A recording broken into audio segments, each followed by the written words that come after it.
पुढची बातमी पाहूया। मुख्यमंत्री एकनाथ शिंदेंना आणखी एक धक्का बसल्याची चर्चा आहे। शिंदेंचे निकटवर्तीय अजय अशर यांना मित्र संस्थेच्या नियमित मंडळावरून हटवण्यात आले।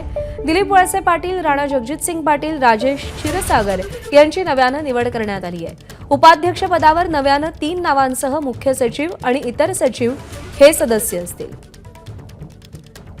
राजू सोनावणे आपले प्रतिनिधी सध्या आपल्या सोबत आहेत। राजू, हे बदल नेमके का करण्यात आलेत आणि हा शिंदेंना किती मोठा धक्का आहे?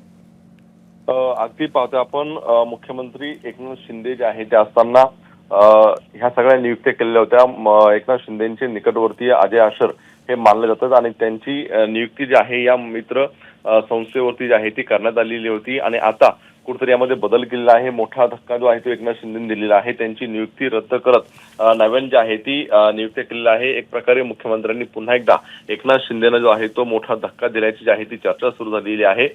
नीती आयोगाच्या धर्तीवरती आपण पाहतोय की मित्र ही संस्था जी आहे ती स्थापन केलेली आहे आणि यावरती अजय आशर यांची नियुक्ती केली गेली होती। नंतर त्यांची नियुक्ती ही रद्द करत आता नव्याने दिलीप वळसे पाटील हे उपाध्यक्ष आहेत। ते खरं तर राष्ट्रवादीचे नेते आहेत। दुसरे राणा जगजितसिंग पाटील यांची सुद्धा नियुक्ती केलेली आहे आणि राजेश क्षीरसागर या तिघांची नियुक्ती केली आपल्याला पाहायला मिळते। खरं तर अजय आशर हे एकनाथ शिंदेचे अतिशय जवळचे मानले जात होते म्हणून त्यांची नियुक्ती जी आहे ते मागच्या सरकारच्या काळामध्ये एकनाथ शिंदे यांच्याकडून करण्यात आलेली होती आणि आता कुठेतरी देवेंद्र फडणवीस जे आहेत यांनी यावरती निर्णय घेत जे आहे तो बदल केलेला आहे आणि 3 नेत्यांची नियुक्ती केलेली आहे। खरं तर नियोजन विभागाचं हे विभागाअंतर्गत येते, मात्र मुख्यमंत्र्यांच्या शिफारसीनुसार जे आहे याची नियुक्ती होत असते। त्यामुळे कुठेतरी मुख्यमंत्र्यांचा पुन्हा एकदा जो आहे तो एकनाथ शिंदेंना मोठा धक्का दिलेला पाहायला मिळतोय। राजू, धन्यवाद दिलेल्या माहितीसाठी। बातम्यांच्या विश्वातला सगळ्यात मोठा मंच,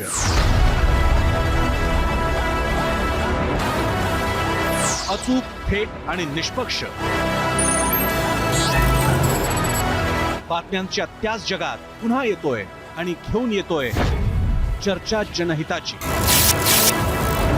नमस्कार, मी प्रसन्न जोशी। आता भेटूया 0 आवर मध्ये सोमवार ते शुक्रवार रात्री 7:56 फक्त एबीपी माझावर। एबीपी माझा, उघडा डोळे बघा नीट।